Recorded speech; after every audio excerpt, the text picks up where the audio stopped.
Hello mga bossing! Welcome back to my channel. Kayo po ba mga bossing ko isa sa mga negosyante? Ikaw po ba mga bossing ko marami ng negosyo na ikaw ay nalugi? Or kaya po marami kang mga nirarakit na parang feeling po ninyo hindi kayo nagiging matagumpay? Kayo po isa sa mga mananaya pero hindi po kayo nakakapanalo at panay-talo na lamang ang nagaganap. Or kaya po mga bossing ko, kayo po yung napapagod na at minsan ay naiisip po ninyo na parang hindi sulit ang inyong pagiging masipag dahil parang sa wala't wala.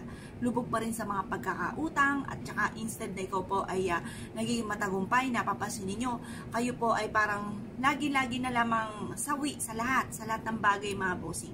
Ngayon po mga bossing, kung ganyan ang inyo pong sitwasyon, bukod po sa inyo pong sipag at tiyaga at pananalig sa mahal na Panginoon, ay mainam na gumawa ka ng ganitong mga pamamaraan upang sa ganon ay mabago-bago naman ang takbo ng pamumuhay. Pero ako'y naniniwala at may pag-uugali din po ako mga bossing na binago ko. Dati kapag ako'y hinamak, ako po mga bossing ko ay lalong nalulungkot sa aking sarili. Pero ngayon mga bossing ko, iba na ang pananaw ko. Pag ako'y hinamak mga bossing ko, ay ako'y natutuwa dahil mas nagiging fighter po ako mga bossing. At parang feeling ko pa mga bossing ko, may darating na naman na blessing sa akin. Kaya nagaganap po ito, yung mga ganon mga bossing. Ngayon pa mga bossing, kaya kung ganyan ang sitwasyon po ninyo, huwag kayong malulungkot. At subukan nyo po itong gawin, bukod po sa inyo pong sipag at tiyaga at pananalig sa mahal na Panginoon, subukan nyo po itong gawin mga bossing dahil ito po isa sa mga paborito ko na pampaswerte. Subok na po ito na napakaswerte. Basta may 100% kang paniniwala sa mga gatong mga pamamaraan. Ano po ba ito mga bossing? Kailangan lamang po natin mga bossing ko ng kapangyarihan ng tubig. Paborito ko po ay tubig, bawang, asin, asukal, ayan pa mga bossing, at syempre dahon ng laurel.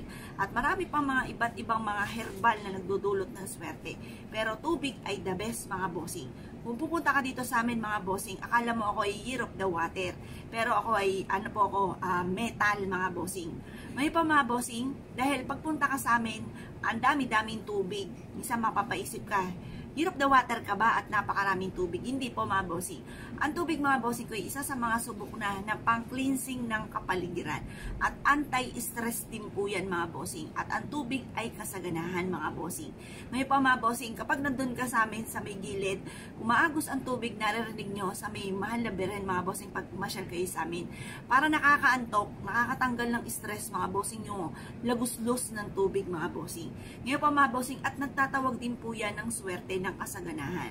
Ngayon pa mga bossing, bukod po dyan sa ating tubig, kailangan po natin ng malinis na papel.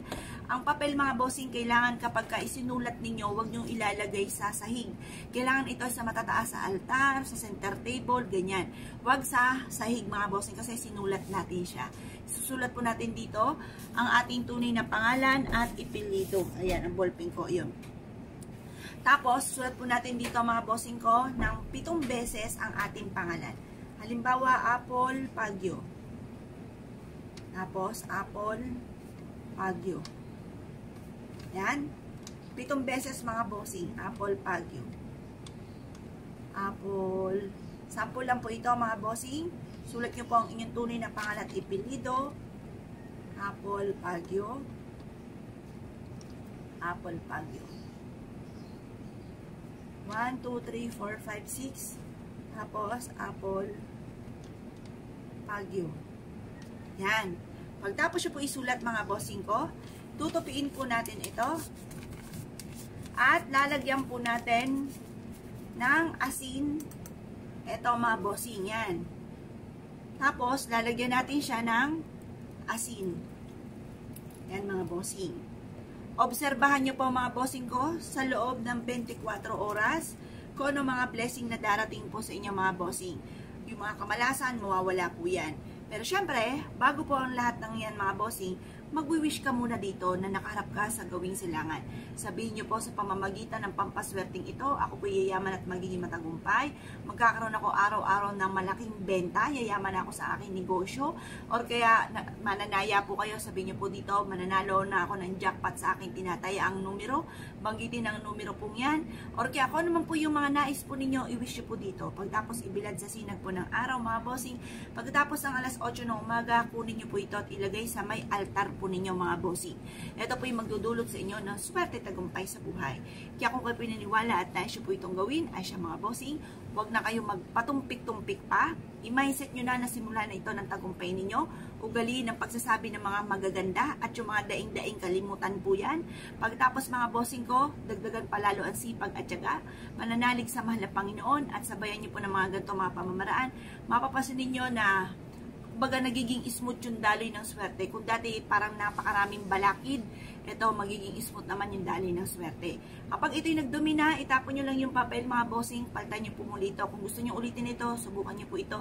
Kung ayaw nyo po nito, iba namang pampaswerte dahil napakaraming mga iba't ibang ritual na pwedeng gawin. Kaya kung kayo pinaniwala mga bossing, asya, good luck po sa ipo lahat!